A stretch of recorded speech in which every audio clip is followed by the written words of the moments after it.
you think of electricity, you think of Edison. When you think of radio, you think of Marconi. But there is one electrical genius who is nearly forgotten. A man who dreamed of giving the world an unlimited supply of energy. His name was Nikola Tesla, and he was the master of lightning.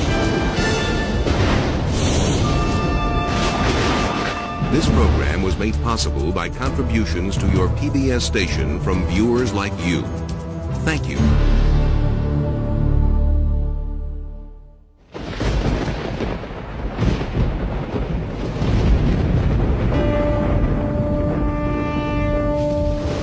The progressive development of man is vitally dependent on invention.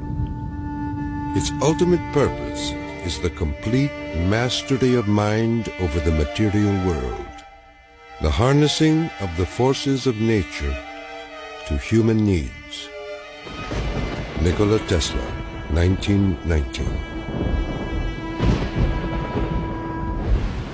This is the story of a modern Prometheus who changed the world with electricity. It was Nikola Tesla who captured the power of Niagara Falls with his alternating current system and made it possible to transmit electricity to all of America and the world.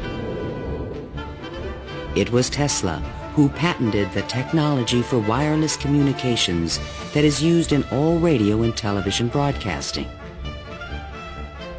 His incredible legacy can be seen in everything from remote control to neon and fluorescent lighting, X-rays, guided missiles, and even the Strategic Defense Initiative.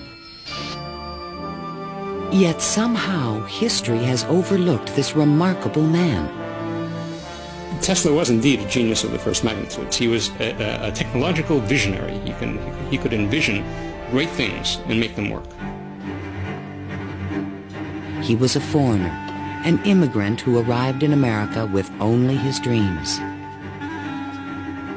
A proud and sometimes arrogant man, he worked and locked horns with some of the most powerful people of his day. Thomas Edison, who resented his ideas. Guglielmo Marconi, who capitalized on his inventions. George Westinghouse, who created the Westinghouse Electric Company with Tesla's patents. And the great financier, J. Pierpont Morgan, who supported and then abandoned him. At the height of his career, Tesla was one of the most famous men in the world. His inventions helped America grow into a powerful industrial nation. His ideas created billion-dollar corporations. But Tesla was not a practical man. Always driven toward the next great breakthrough, he failed to protect his commercial interests. In the end, others made fortunes with his inventions, and he wound up penniless and rejected. Money does not mean to me what it does to other men. All my money has been invested in inventions to make man's life a little easier. He was a visionary genius. There aren't many of them. And he was willing to give his life to his visions. We have to evolve means for obtaining energy from stores which are forever inexhaustible. What I intend to show you now, step by step, is how I finally reached my dream.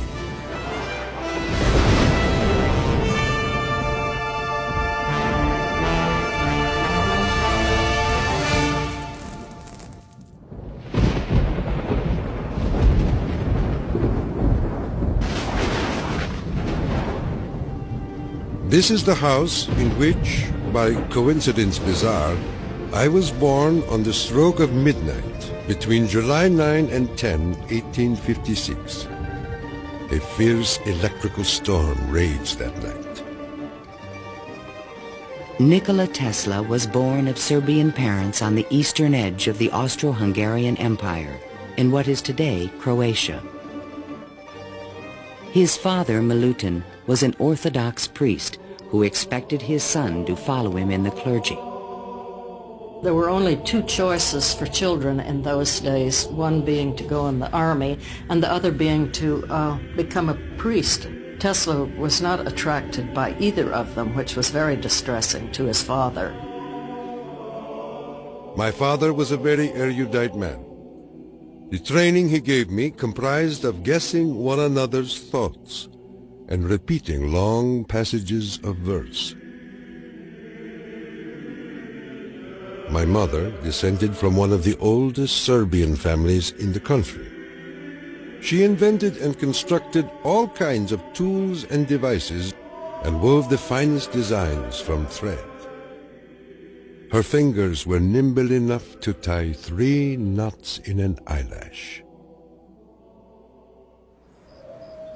Early on, Tesla began to demonstrate an extraordinary imagination. In my boyhood, I suffered from a peculiar affliction due to the appearance of images, often accompanied by strong flashes of light. I was quite unable to distinguish whether what I saw was tangible or not. To give an example, I was fascinated by a description of Niagara, and I pictured in my imagination a big wheel run by the falls. I told my uncle that one day I would go to America and carry out this scheme. Then, at the age of 17, while preparing for the seminary, Tesla contracted cholera, and the brush with death changed his life forever. In one of the spells, which was thought to be my last, my father rushed into the room. "Perhaps," I said, "I may get well if you will let me study engineering." "You will go to the best technical institution in the world," he solemnly said.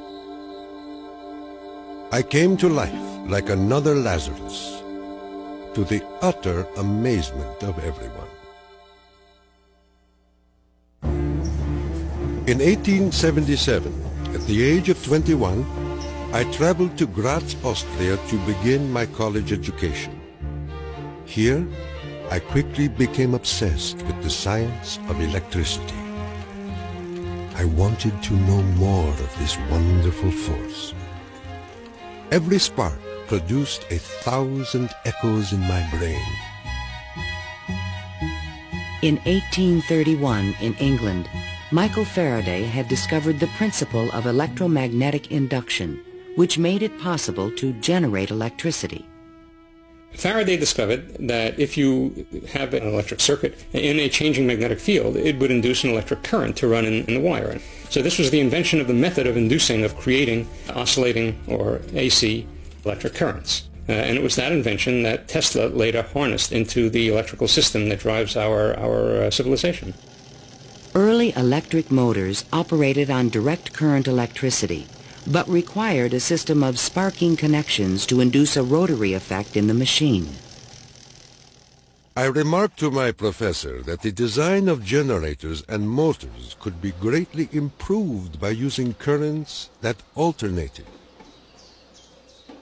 He embarrassed me greatly in front of my classmates, saying, "Mr. Tesla will never accomplish this. It is a perpetual motion scheme." Meanwhile, in America, Thomas Alva Edison had begun to experiment with vacuum tubes, producing the first commercial incandescent light bulb in 1878. Edison and Tesla would soon cross paths in a gargantuan technological struggle between direct and alternating current electricity. In 1880, Tesla moved to Budapest, where he found employment with the Central Telegraph Office. Here, his idea for an AC motor began to haunt him. In my room, I could hear the ticking of a watch with 3 rooms between me and the timepiece. A carriage passing at a distance of a few miles fairly shook my whole body. The whistle of a distant locomotive vibrated so strongly in my ears that the pain was unbearable. To recover from these attacks, I took long walks in the city park. One afternoon, which is ever present in my recollection, the sun was just setting and reminded me of Goethe's glorious passage. The glow retreats. Done is the day of toil. Upon its track to follow soaring. As I uttered these inspiring words, the idea came to me like a lightning flash. I fell to my knees and drew a diagram in the ground. Tesla perceived a whirling field of energy. He suddenly knew he could recreate this rotating field by powering the coils of a motor in different steps or phases, like the pistons of an engine. The resulting forces of magnetic attraction and repulsion would literally twist the rotor in a circle, the electrical equivalent of the wheel. And all this was accomplished with alternating currents. It would soon turn the wheels of industry around the world. The strength of Tesla's mind was almost certainly in this sense of visualization, be able to see things move in front of him. You see, it was not a perpetual motion scheme.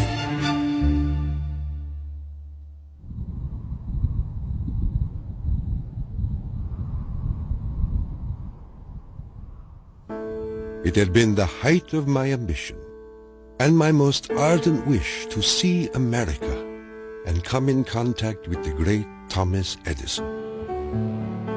Accordingly, I undertook the voyage, and after losing my money and tickets and passing through a series of mishaps, including a mutiny in which I almost lost my life, I landed on these blessed shores with 4 cents in my pocket. Tesla arrived in New York on June 6, 1884. A 28-year-old immigrant, he was filled with dreams of success in this strange new land. In his pocket, he carried a letter of recommendation from Charles Batchelor, one of Edison's associates in Europe. My dear Edison, I know 2 great men, and you are one of them. The other is this young man. Tesla came to America because he had tried to get his alternating current motor produced in Germany, and I believe in France as well, without any success. And he realized that there was probably only one person in the world who could help him with it, and that was Thomas Edison. New York had had electricity since the late 1870s. Edison installed his first DC power station on Pearl Street, near the financial district, in 1882. He did this with help from the great Wall Street financier J. Pierpont Morgan. But the system was far from perfect. Electricity was a very new thing. Most people didn't understand what it was all about. They were very afraid of it. There were fires breaking out. The horses on the streets would get shocks through their shoes and run away. So it was a very exciting time for Edison. I was thrilled to the marrow meeting Edison. This great man had revolutionized the world with his incandescent lamp. And I was burning to show him my motor that ran on alternating currents. Edison had built his business on the direct current system, and any talk of alternating currents was an aggravation to him. The problem with direct current is that you can't change the voltage. What you generate, that's what you get. And if you generated the power at too high a voltage, you would blow out lamps at the other end. If you generated the proper power for the lamps and you want to go any great distance, then you need copper wire that's as thick as your arm. And the Edison people said, well, that's all right. We'll just have a power station every mile or so. DC was sufficient to power lights and run motors, but it could not be transmitted efficiently over long distances. By raising and lowering the voltage, AC could solve the problem of distance, but a working AC motor did not exist.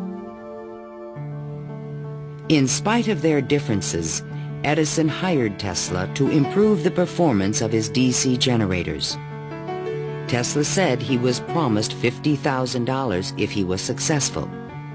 The offer seemed too good to be true. I entered the Edison Machine Works, where I undertook the design of DC dynamos and motors. My regular hours were from 10:30 a.m. till 5 a.m. the next day. When I completed the task, I went to Edison for payment, and he laughed. Edison was very amused by this. Said, "You just don't understand our American sense of humor, Mr. Tesla." So Tesla had had enough by that time, and he picked up his hat and walked out. Tesla paid dearly for his pride. I lived through a year of bitter tears and hard labor, digging ditches for Edison's underground cables. But he was still determined to develop his AC motor. With help from a group of investors, he opened a laboratory on Liberty Street, only a few blocks from Edison's offices. There, he began to assemble a prototype of the motor he had envisioned 7 years earlier. Along with it, he developed all the components of the system of AC power generation and transmission still used today. In May of 1888, Tesla was ready to unveil his motor to the world. The subject which I now have the pleasure of bringing to your notice is a novel motor which I am confident will at once establish the superior adaptability of alternating currents.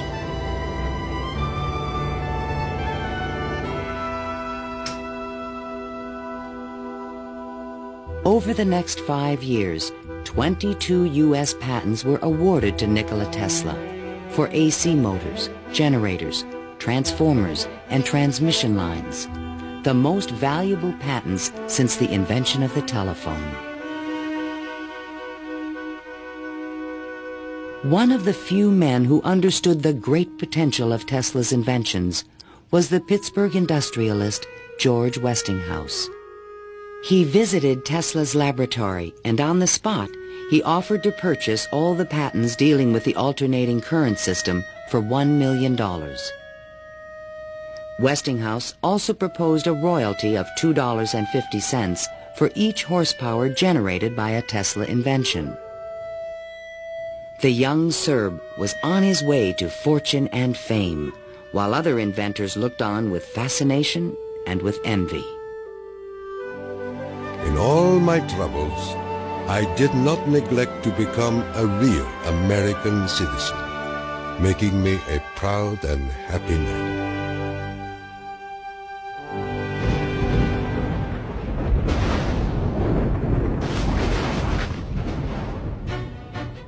During the late 1880s, Edison began a negative media campaign to discredit the alternating current system of electricity being developed by Westinghouse and Tesla.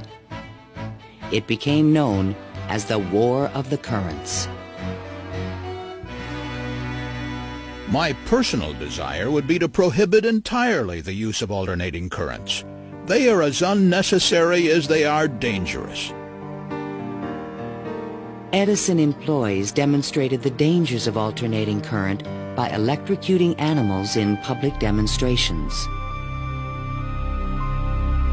Just as certain as death, Westinghouse will kill a customer within 6 months after he puts in a system of any size. None of his plans worry me in the least. An Edison associate suggested using alternating current as a means of executing criminals. A test took place at New York's Auburn State Prison in 1890. Several gruesome attempts were required to kill the victim. disgusted witnesses claimed his spinal cord burst into flame.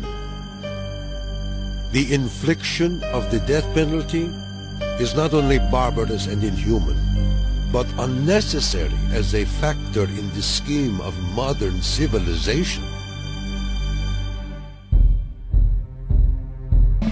The War of the Currents came to a dramatic head in 1893. The Columbian Exposition in Chicago was to be the first World's Fair lighted by electricity. The Edison Company, the Thomson-Houston Company, they all got together and formed General Electric Company, 1892. And one of the first things they did, of course, was put in a bid for the job at the fair. Their bid was roughly $1 million. The Westinghouse bid was about $500,000, and naturally, Westinghouse got the job. In retaliation, GE refused to sell Westinghouse any of their Edison light bulbs. And they got some judge to say that Westinghouse couldn't use any one-piece lamps of any description at the fair. Westinghouse frantically devised a two-piece stopper lamp by fair time and saved the day. Now Tesla had a chance to make history in Chicago. His large AC generators would supply all of the fair's electricity and prove that his system would work on a large scale. On May 1st, 1893, 100,000 eager spectators filed into the fairgrounds, awed by the gleaming neoclassical architecture. Night fell. President Grover Cleveland pressed a button, and the fairgrounds exploded with brilliant tube lighting and multicolored searchlights. The most incredible display of lighting the world had ever seen.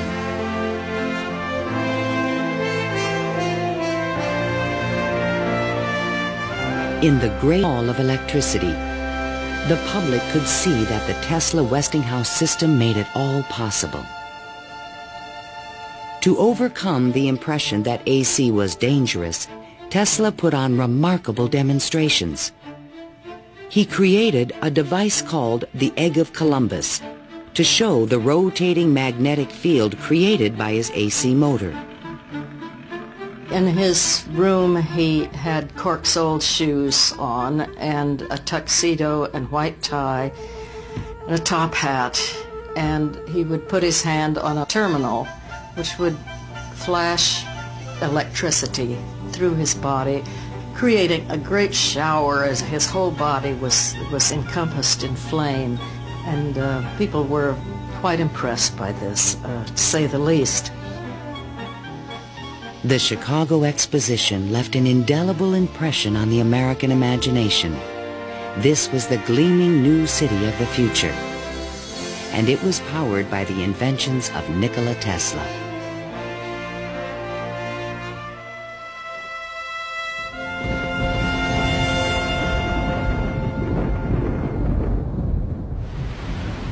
Since childhood, Tesla had dreamed of harnessing the power of the great natural wonder called Niagara Falls. The famous British physicist Lord Kelvin was now head of an international commission to find a way to use the fall's power. He had sent a cable to all the other members of his commission, and it said, "Trust you avoid the gigantic mistake of alternating current." But all this dramatically changed when Lord Kelvin attended the Chicago Exposition and saw the AC system in operation. A contract was immediately awarded to Westinghouse Electric to power the mighty cataract with AC. The technical challenge was daunting. The Niagara plan called for 3 5,000 horsepower alternators, the largest generators ever made. Tesla and Westinghouse engineers had heated disagreements about the operating frequency. Even when the system was finally installed, Tesla was the only person who was certain it would operate. The technical details have been completely worked out. All that now remains is for the switch to be thrown. In 1896, The system went online, and the electrical age began. The waters of the upper Niagara turned enormous water turbines connected by shafts to the massive 5,000 horsepower generators. The current from the generators was stepped up with transformers to 22,000 volts and sent out over long-distance lines, then stepped back down to light municipalities and power motors of Tesla's design. The Niagara Falls Gazette proclaimed, "This morning, the streetcars of this city are moving by Falls power. Hereafter, the Falls must work to earn their living." Imagine my surprise when 30 years later I saw my boyhood plan carried out at Niagara and wondered at the unfathomable mystery of the mind.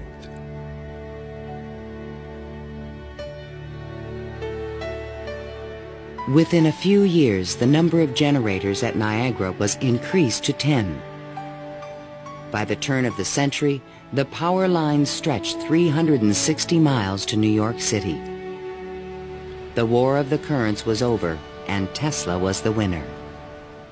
By the time Tesla effectively arrives on the scene with his motor, Edison is out of the business. He's basically written out of his own company. This was something Edison would not soon forget.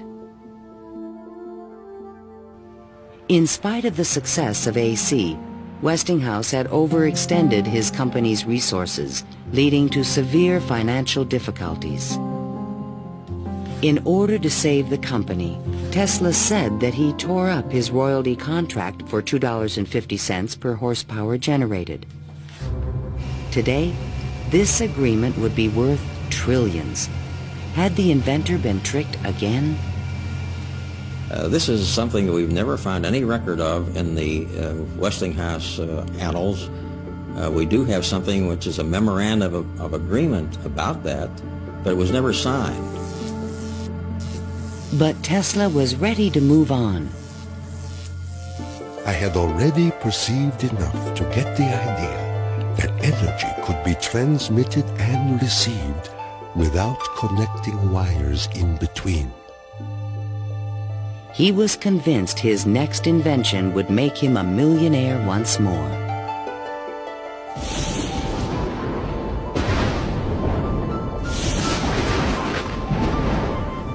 My services with Westinghouse being no longer essential, I resumed experimental work in a laboratory on Grand Street, where I began immediately the design of high-frequency machines. Following the success of Niagara, Tesla was at the height of social acclaim. Everyone wanted to know more of this mysterious foreigner who was transforming the world with his electrical inventions. So far as personal appearance goes, no one can look upon him without feeling his force. His cheekbones are high and prominent, the mark of the Slav. His eyes are blue, deeply set, and they burn like balls of fire. Franklin Chester, the Citizen. Why was he so well known and so popular? It's because the technological advances that he made were so directly related to the relief of the drudgery that people had to endure in their work lives. They could see what he did helped them personally. Every evening, Tesla showed up at Delmonico's, the most expensive restaurant in town, to be shown to his special table. He is fanatical about his dress, usually sporting a fine waistcoat, white leather gloves, and a derby hat on his head.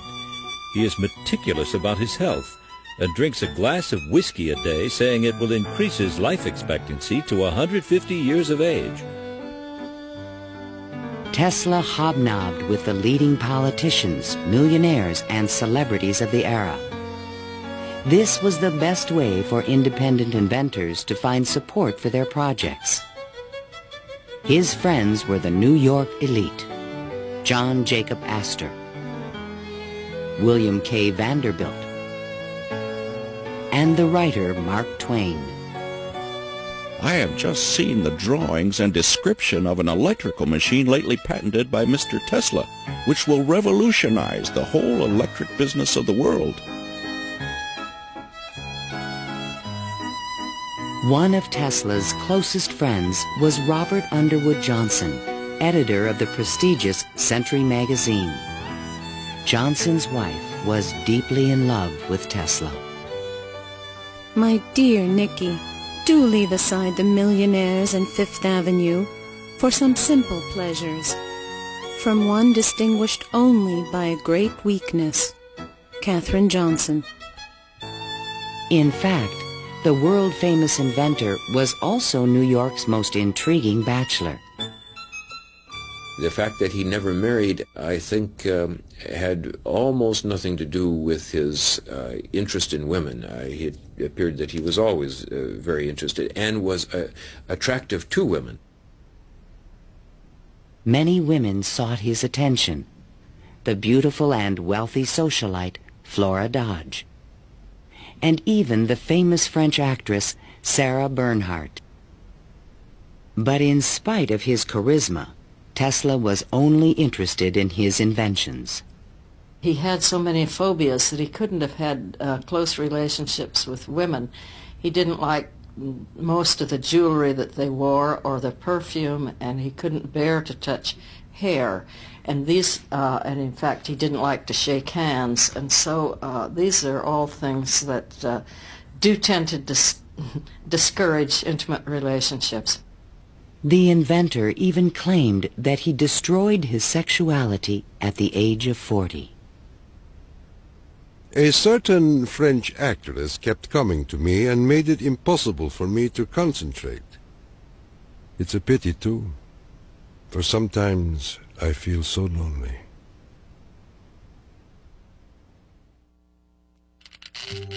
Throughout the 1890s, alongside his work on AC power technology, Tesla was also experimenting with high-frequency electricity. In 1873, James Clerk Maxwell in England had proven mathematically that light was electromagnetic radiation. Light was electricity, vibrating at an extremely high frequency. To explore this unknown world, Tesla invented a unique device, still known today as a Tesla coil. The Tesla coil is an instrument that can step up voltages to high voltages at high frequencies. That essentially transmits a radio signal. Tesla invited friends and potential investors to late-night demonstrations in his laboratory. In experiments, he would permit his guests to pass thousands of volts of electricity through their bodies to light a lamp or melt a wire in their hands. Mark Twain was always a willing subject. Thunder is good. Thunder is impressive. But it is lightning that does the work. Even today, it would be a little bit scary to go into Tesla's laboratory, and in those days when people didn't know anything about electricity, it must have been terrifying. With high frequencies, Tesla developed some of the first neon and fluorescent illumination. He also took the first X-ray photographs. But these discoveries quickly paled one day in 1890 when a vacuum tube illuminated in his hand without any wire connection. To me, it was the first evidence that I was transmitting energy through the air. This was the beginning of Tesla's lifelong obsession, the wireless transmission of energy.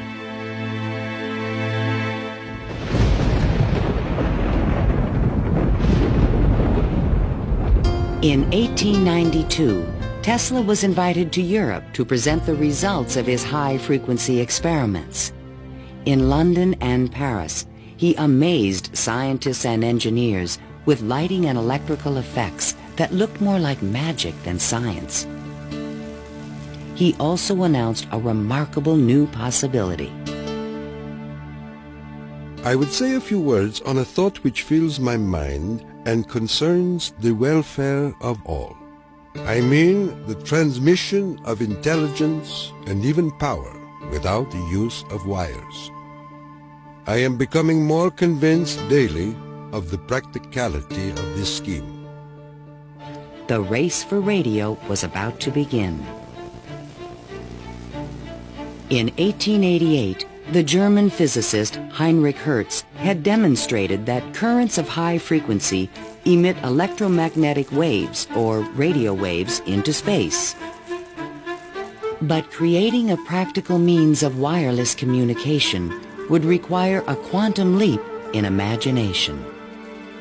Hertz created the first radio transmitter and the first receiver. He had showed that you could create an electrical signal in one place and detect it in another place with nothing in between. While in England, Tesla befriended Sir William Crookes, the discoverer of radiant matter. Crookes was a mystic and believed that human beings could communicate telepathically when they were attuned to high-frequency brainwaves. Tesla was skeptical, but one night in his bed he had a powerful and disturbing vision. I saw a cloud carrying angelic figures, one of whom gradually assumed the features of my mother. In that instant, a certitude, which no words can express, came upon me that my mother had died. And that was true. Tesla was convinced that he and his mother were tuned to the same frequency. His otherworldly experience would soon lead him to another revolutionary invention.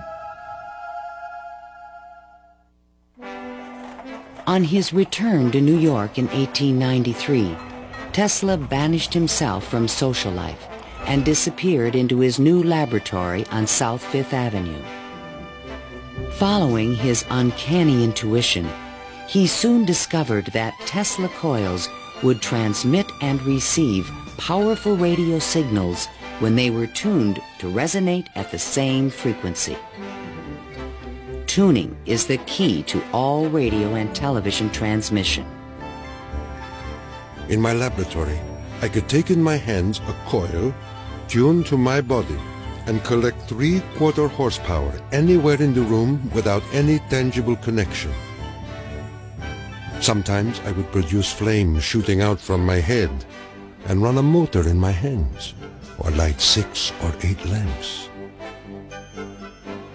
By early 1895, Tesla was ready to transmit a signal 50 miles to West Point, New York. He could now produce 1 million volts with his new conical coil. But that year, on the Ides of March, disaster struck. Fire broke out in the building which housed Tesla's laboratory. Everything was lost. Utterly disheartened and broken in spirit, Nikola Tesla, one of the world's greatest electricians, returned to his room in the Gerlach yesterday morning and took to his bed. He has not arisen since. I was devastated. What could I say? The work of a lifetime lost in a fire that lasted only an hour or so. The timing could not have been worse. In England, a young Italian experimenter named Guglielmo Marconi had been hard at work and created a device for wireless telegraphy. Concerned that Marconi would exploit his ideas, Tesla opened a new laboratory and rushed to complete his own system for wireless communication. This patent, filed by Tesla in September 1897, is the fundamental technology for radio.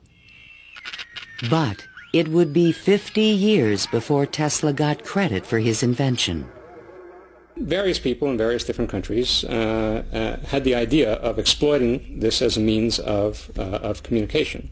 But I think Tesla was the one with the real vision, in which you would broadcast signals on a definite carrier frequency, and then you would have a series of antennas that were sensitive to one frequency only, tuned to a certain frequency, and would detect just one of these signals and make it an intelligible transmission. and once again, his vision describes the world that we live in.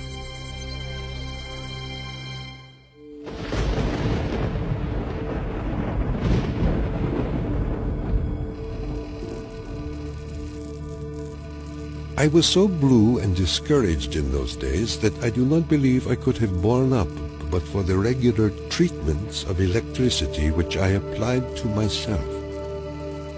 It puts into a tired body what it needs most, life force. Following the destruction of his laboratory, Tesla developed a deeper interest in Eastern thought and spiritualism. Mr. Tesla was charmed to hear about the Vedantic Prana and Akash and the Kalpis, which he claims are the only theories modern science can entertain. Inspired by the Hindu teacher Swami Vivekananda, Tesla began to look at the universe as a symphony of vibrations and waves. We are whirling through endless space with an inconceivable speed. Everything is spinning. Everywhere there is energy.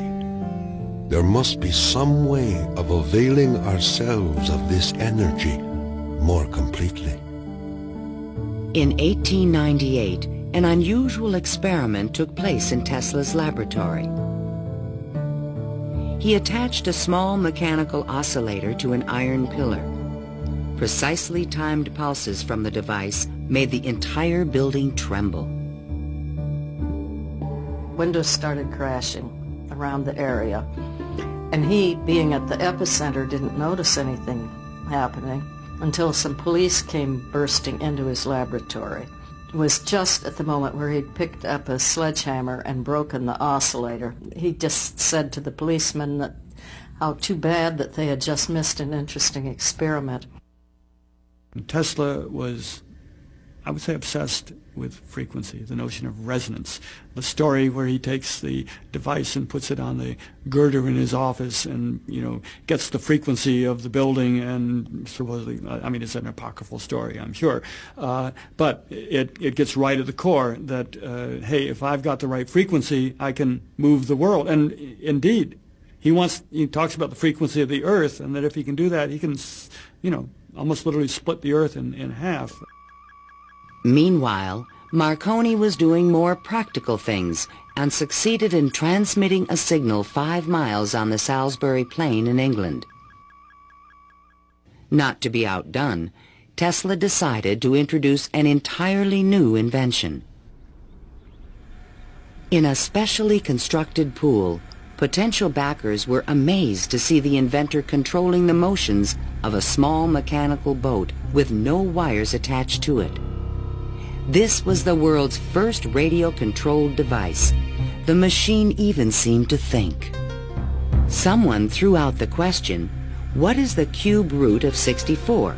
And 4 flashes came back. The audience was so surprised, Tesla had to remove the lid to prove no one was inside. Tesla developed his radio-controlled boat in 1898 and patented it and thought it was an armament for war. He rationalized this as a means of ending war. The military who looked at it thought it was too complicated and vulnerable. Soon after the demonstration, Mark Twain wrote from Austria. Dear Mr. Tesla, have you the Austrian and English patents on that destructive terror which you have been inventing, and thus make war henceforth impossible? If so, won't you set a price on them and commission me to sell them? Sincerely yours, Mark Twain. But I have no desire to be remembered as the inventor of a purely destructive device. I prefer to be remembered as the inventor who abolished war. That will be my highest pride.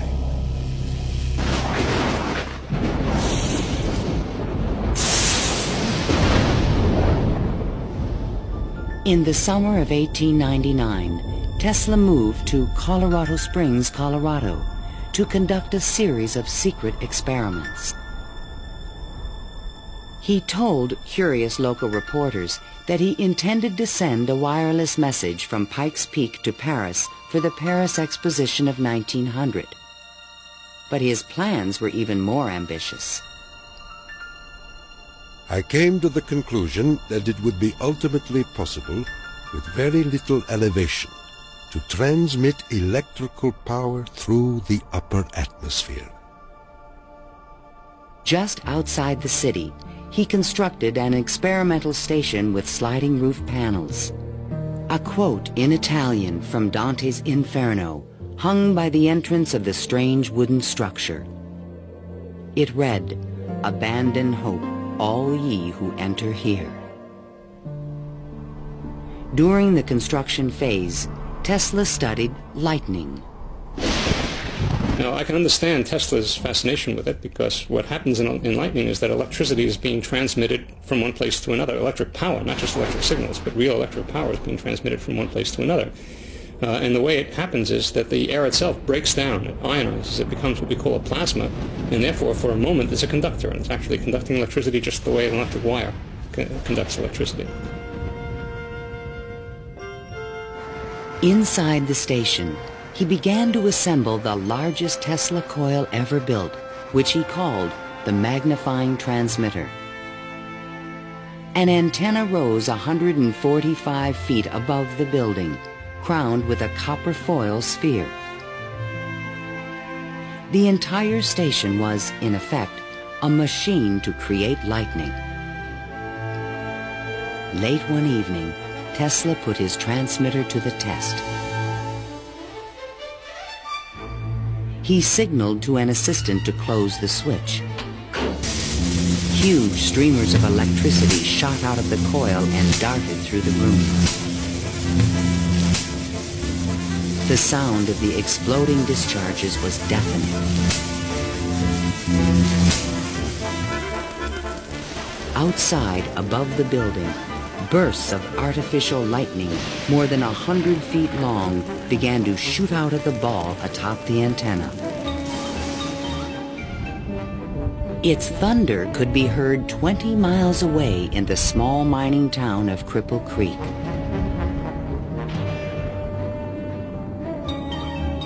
Suddenly, the lightning stopped, and the entire city of Colorado Springs was plunged into darkness. The experiment had set fire to and destroyed the local power company's generator. Residents were furious and began to fear this mysterious stranger. Undaunted, Tesla continued his wireless power experiments for 6 more months. Late one night, an unusual event took place. Tesla noticed a repeating signal being received by his apparatus. To his own amazement, he believed it was an extraterrestrial communication. In a letter to the American Red Cross, he wrote, "Brothers, we have a message from another world. It reads, 1, 2, 3. The press had a field day. If the mystical 1, 2, 3 was impulsed from Mars, as Tesla says, they certainly showed most excellent taste in choosing Colorado Springs. It is a rule in inventional science. When you're going to tell one, tell a good one. And men have become great in this way. Colorado Springs Gazette.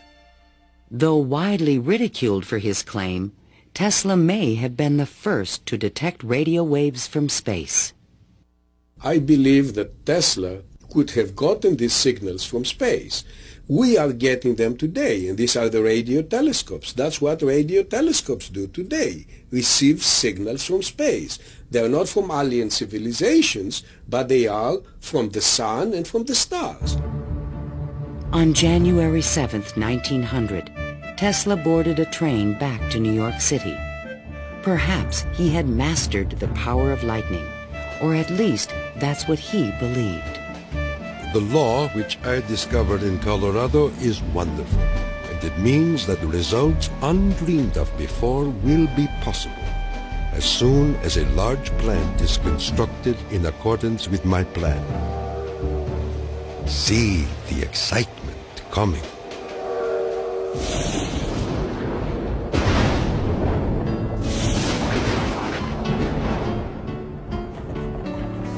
When Tesla arrived home, it was a brand new century. Electricity was fueling the tremendous growth of the city. And now, there was talk in the air about the new art of wireless communication. Marconi arrived in New York in 1900 to attract investors for his new company, Marconi America. He filed a U.S. patent for a system of wireless telegraphy, but it was rejected because it was similar to Tesla's invention.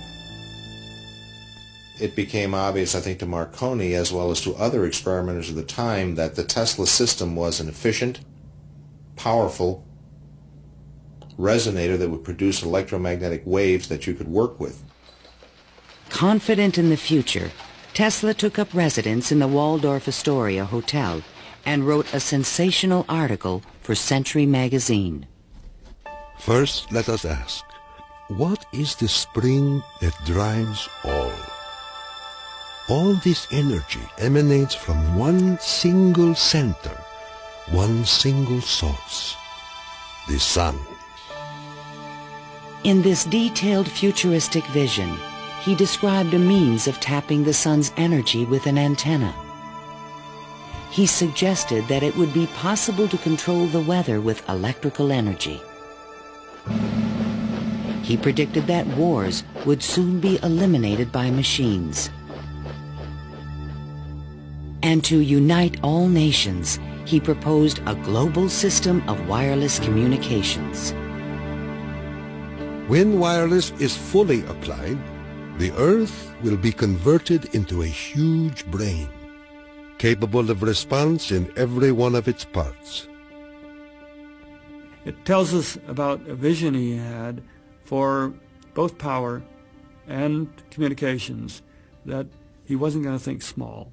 He was going to think globally on this. And that's all very nice if it works. The idea of a global communications network was very appealing to one of the world's most powerful men, J. Pierpont Morgan. He agreed to invest $150,000 into Tesla's worldwide radio broadcast center. But the inventor's real plan was to transmit without wires industrial levels of electrical power. Tesla chose to keep this a secret from his investor. In the summer of 1900, Tesla moved to Shoreham, Long Island, and began construction of a huge tower and plant called Wardenclyffe. This Tower of Dreams was made entirely of large wood beams and rose 187 feet above the ground. The plant next to the tower was designed by the architect Stanford White and was constructed under strict secrecy. He certainly could have sent signals across the Atlantic with no trouble with a station of that magnitude. But he was still pursuing wireless power transmission. The tower would light up at night, shooting sparks, making noises. Such experiments, they alarmed the whole area.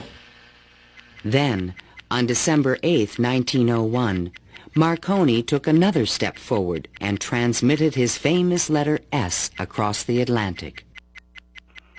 Tesla dismissed the Italian's advances. Marconi is a good fellow. Let him continue. He is using 17 of my patents.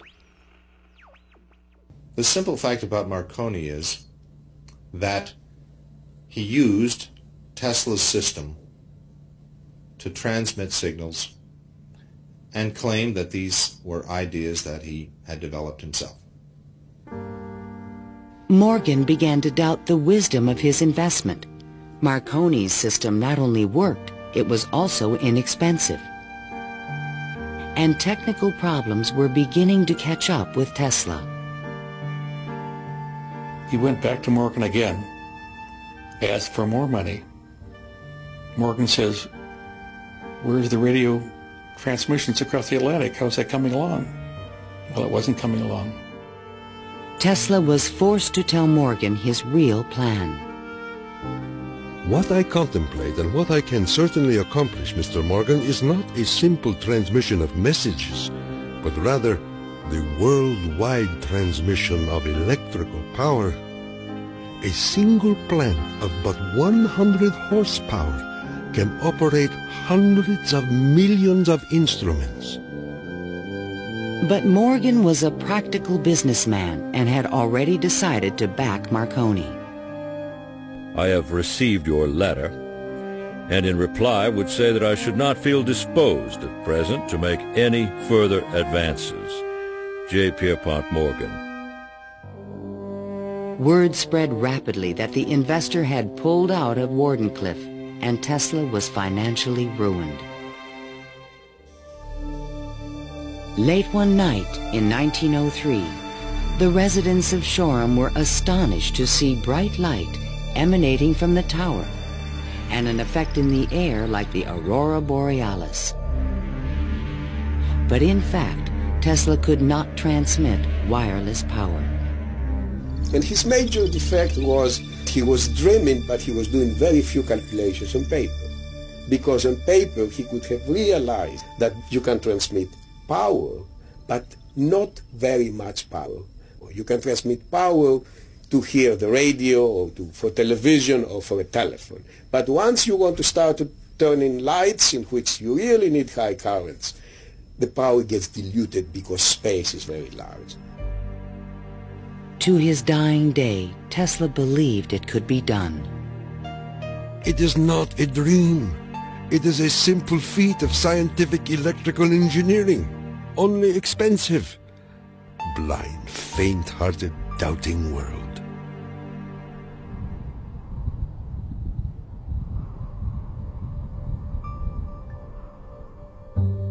Wardenclyffe marked a turning point in Tesla's career. Like a modern Prometheus, he had reached too high and failed. In 1904, the U.S. Patent Office suddenly reversed its previous decisions and gave Marconi a patent for radio.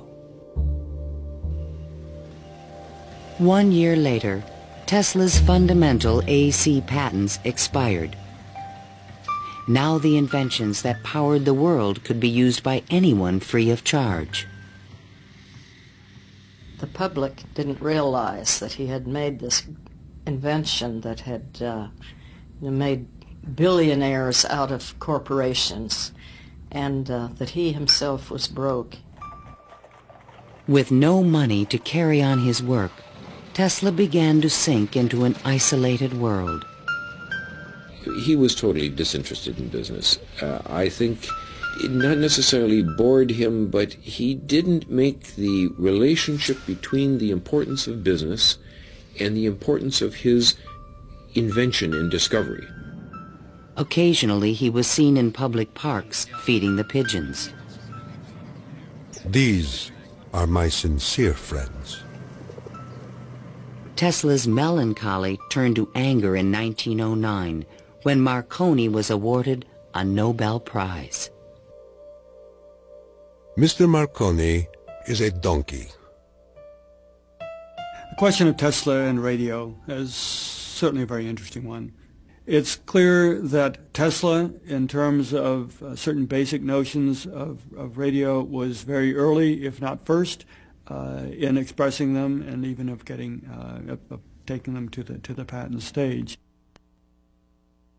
In desperate need of money, Tesla brought suit against the Marconi company, claiming that his patent rights had been infringed. But he lacked the resources to wage a legal battle with a large corporation, and ultimately gave up. Marconi had received the Nobel Prize for work that Tesla correctly believed to be his own. I suppose everything is fair in wireless as in warfare. In 1915, the Nobel Prize entered Tesla's life once again. The Swedish government has decided to distribute the Nobel Prizes next week as follows. Physics, Thomas A. Edison and Nikola Tesla. Even Tesla was surprised by the front-page announcement in the New York Times.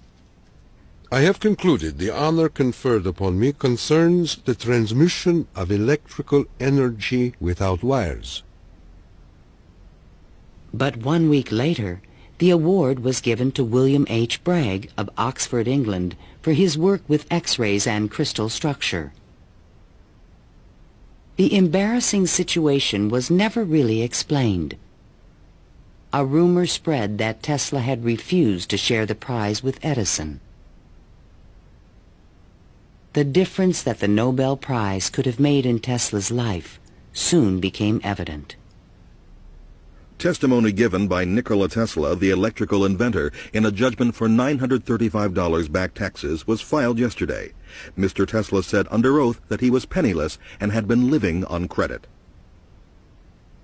In an attempt to give him long overdue recognition, the American Institute of Electrical Engineers decided to award Tesla their prestigious Edison Medal.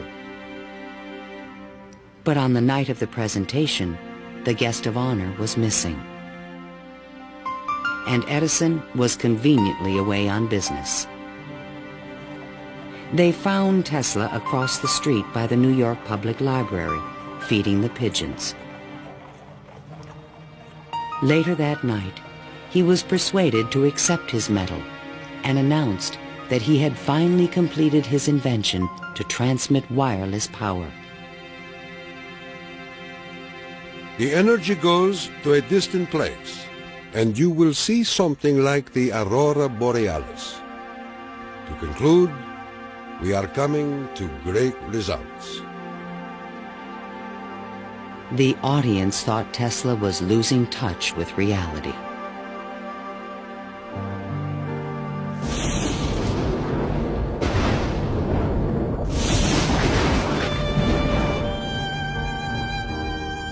I refuse to accord to some small-minded and jealous individuals the satisfaction of having thwarted my efforts. These men are nothing more to me than microbes of a nasty disease. Well, by that time, you know, Tesla had ceased to have any financial means. He was virtually dependent on being helped by hotels and people that he knew. He began to bring injured birds back to his hotel room to nurse them. He had more companionship with pigeons in that time of his life than with human beings. Working as a consulting engineer, Tesla managed to maintain a small office and laboratory in the Metropolitan Tower. To change his thoughts, he frequently attended movies in Times Square. Here he could see his futuristic ideas appearing on the screen. But his ideas were only accepted in science fiction movies and magazines. In 1924, there was a news report that while at Colorado Springs, Tesla had invented a death ray machine that shot bolts of lightning. The inventor was strangely quiet on the topic. Meanwhile, a new scientific star, Albert Einstein, had captured the world's attention with his theory of relativity. Tesla continuously attacked the validity of Einstein's work. Scientists today wander through equation after equation that have no relation to reality. If we were to release the energy of atoms, instead of a blessing, it might bring disaster to mankind. But no one took him seriously. I think that every generation of scientists feels that the new ideas that come along that replace their own ideas represent a loss rather than a gain. Tesla believed that Einstein was taking us intellectually in the wrong direction. Rejected by traditional science, Tesla's interests again turned to the esoteric. His intellect seemed to embrace a lot of different areas quite easily. What he lacked were the social skills. And that's that's an enormous shame because it interfered with his ability to use that genius, to be practical. Though nearly a recluse, he would occasionally attend dinner parties at the home of the German poet and mystic George Sylvester Viereck. And he always intrigued the guests. While we were in the midst of talking, an apparition seemed to come into the room. He walked so softly, and he struck us as almost an unearthly creature. And he talked of all sorts of, seemed to me at that time, unreal things, more in the nature of the psychic rather than the scientific. Tesla wrote a strange poem called Fragments of Olympian Gossip and dedicated it to Viereck. While listening on my cosmic phone, I caught words from Olympus blown. The latest tells of a cosmic gun. To be pelted is very poor fun. The meaning of the poem would soon be explained.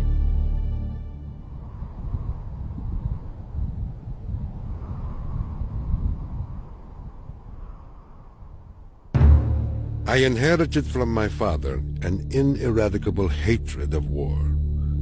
But war can be stopped, not by making the strong weak, but by making every nation, weak or strong, able to defend itself.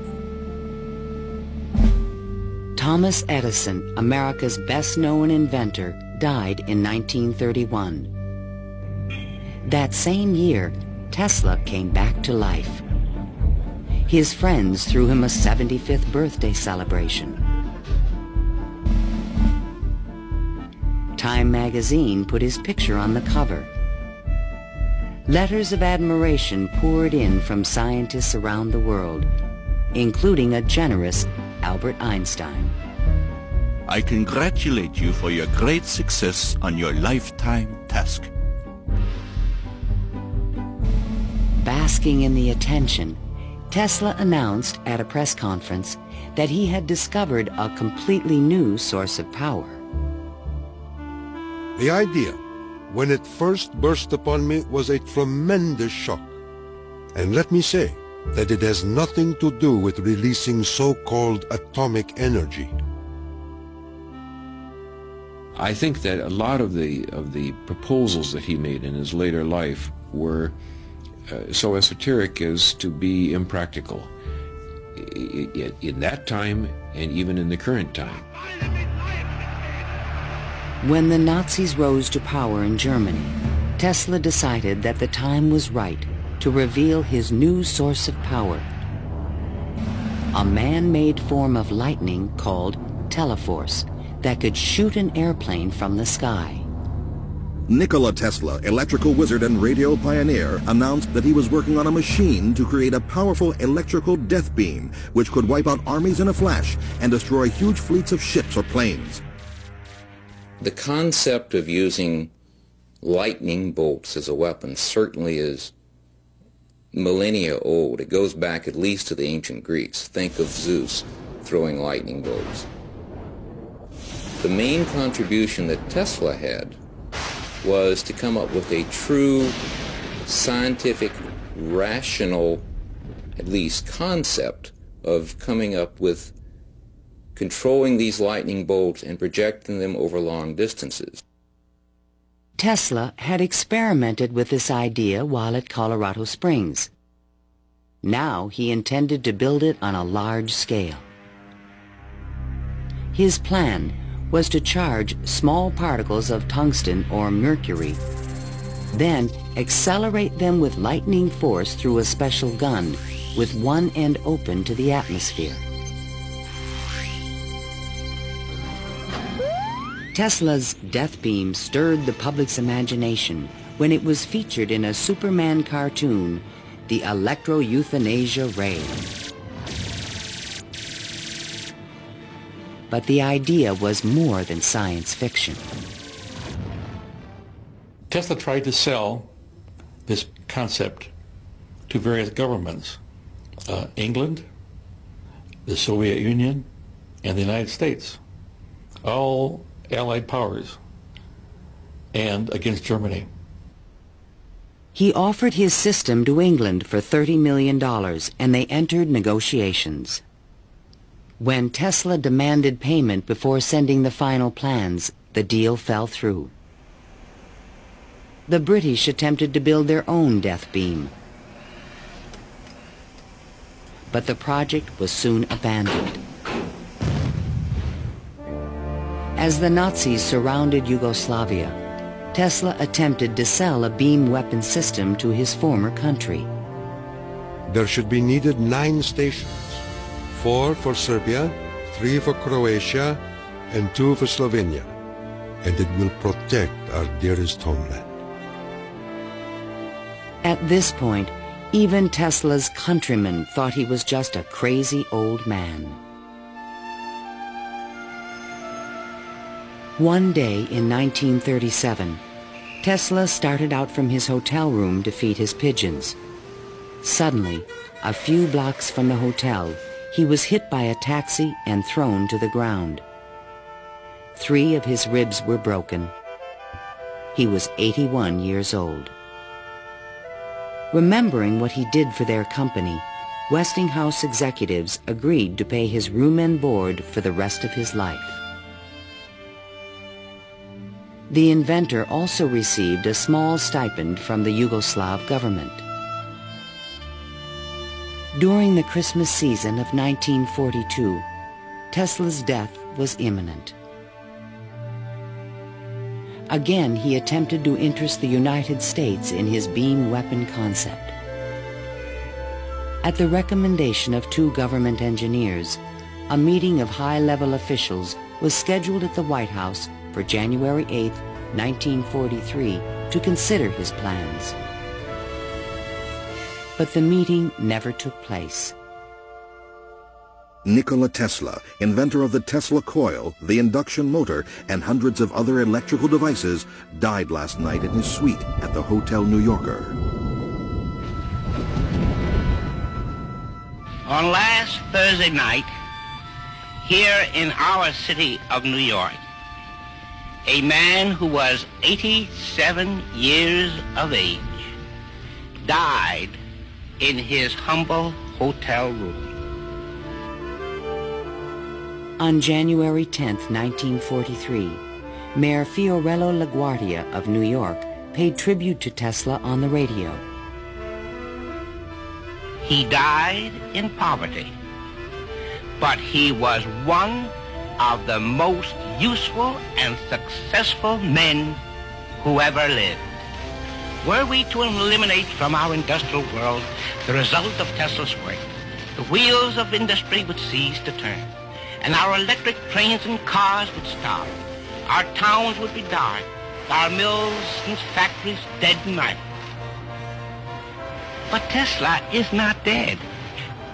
The important part of Tesla lives in his achievement, which is great, an integral part of our civilization, of our daily lives, of our current war effort. Ironically, only 5 months after Tesla's death, the United States Supreme Court declared elements of the Marconi patent invalid. The decision confirmed Nikola Tesla's patent priority for the fundamental technology of radio.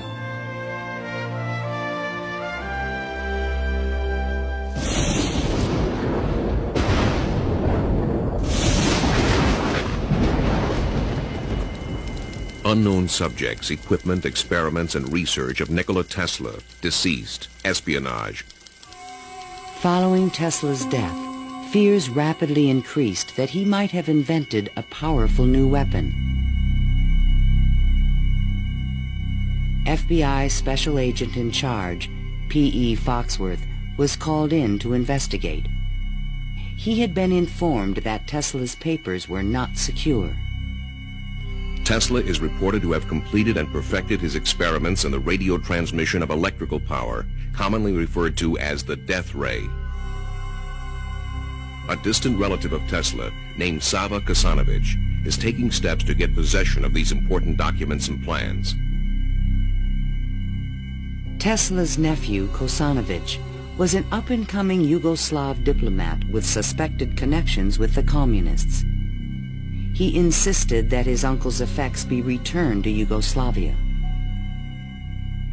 Kosanovich had asked the locksmith to come and open the safe, thinking there might be a testament, a will, in the safe.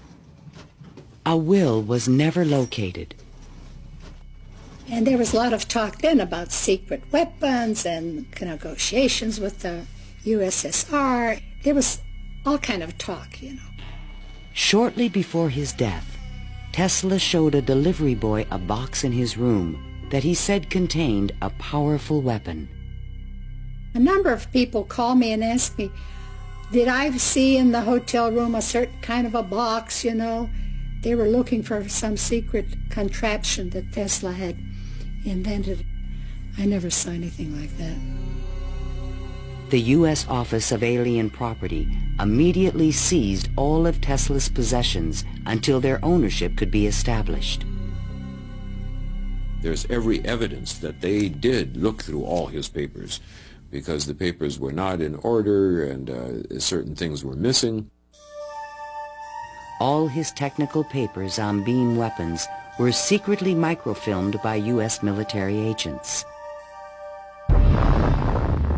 On August 6, 1945, the first atomic bomb was exploded on Hiroshima, Japan.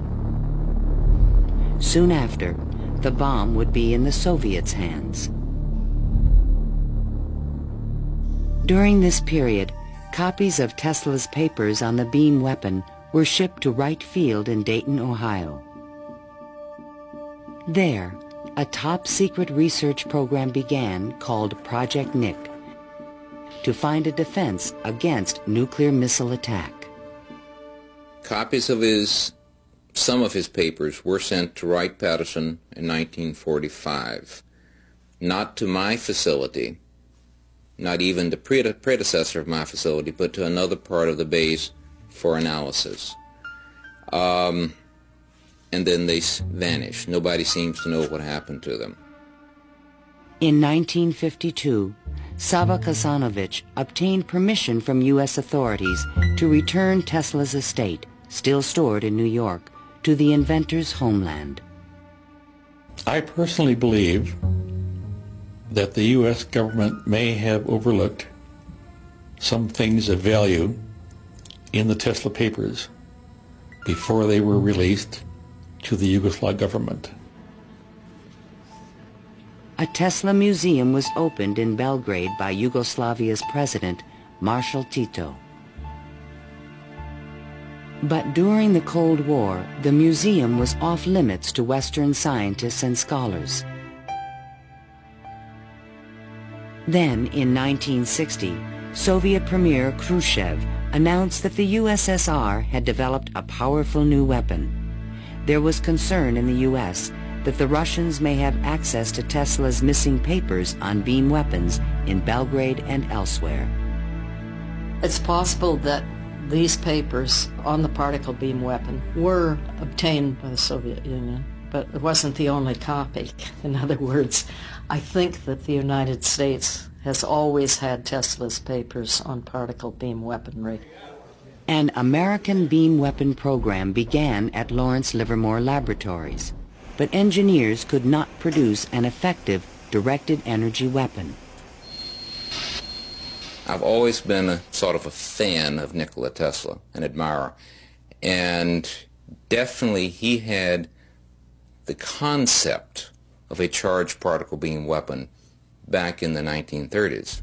I haven't a clue, to be quite honest, how he meant to actually do it. In 1978, evidence suggested that the Soviets were attempting to build a huge beam weapon near Semipalatinsk in the Ukraine. Soon after, President Ronald Reagan announced the Strategic Defense Initiative in March 1983.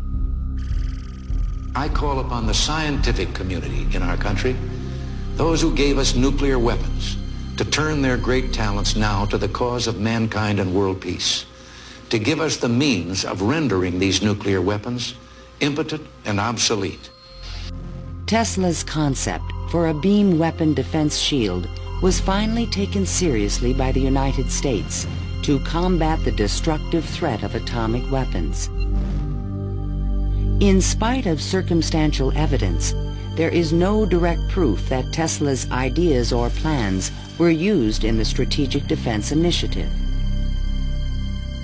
And even today, after decades of investment and research, scientists still disagree on whether beam weapons are realistic.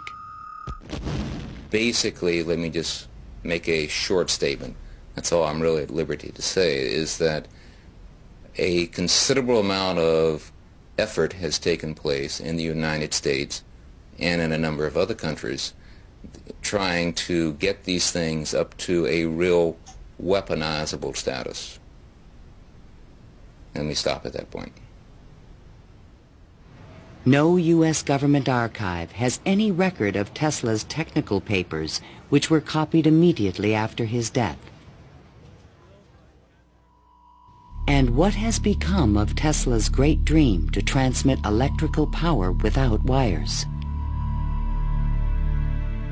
This is the Navy and Air Force High Frequency Active Auroral Research Program, or HAARP, in Gakona, Alaska. The large antenna array is designed to beam high-energy microwaves into the ionosphere. Tesla was his genius because way before anybody knew or even understood the physics of the Earth and what we call today the ionosphere, which is a layer of ionized particles about 80 kilometers above the Earth, he conceived it and he tried to use it to produce a variety of new concepts. The HAARP project evolved from a patent filed in 1987 in which Tesla's work is referenced. It proposed using the ionosphere like an enormous electrical circuit to transmit power around the planet. It even described a means of changing the weather by superheating portions of the upper atmosphere with microwave energy. Tesla proposed that it might be possible to modify the weather by using radio waves. I believe that this is impossible.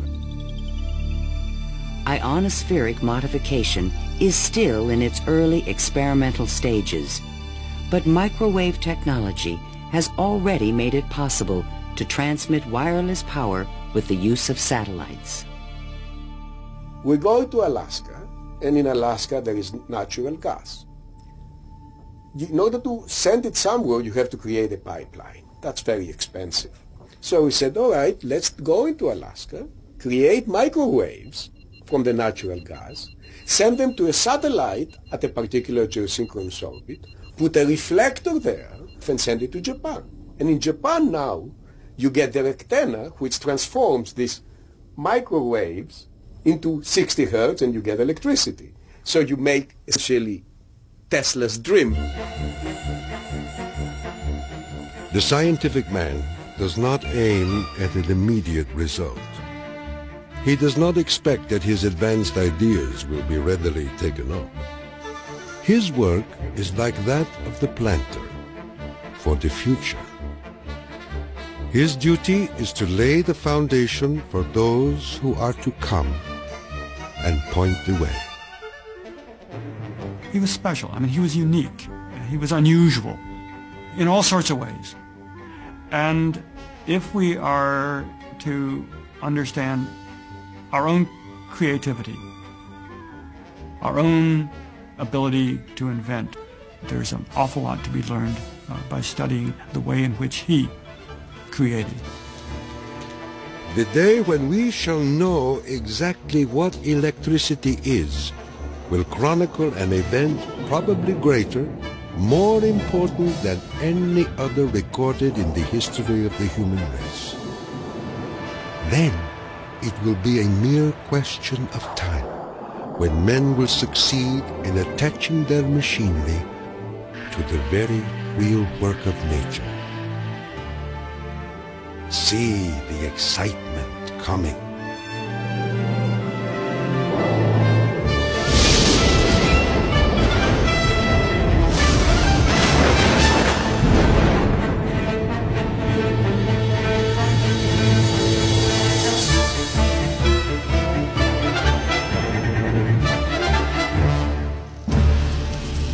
To learn more about Nikola Tesla, visit PBS online at pbs.org.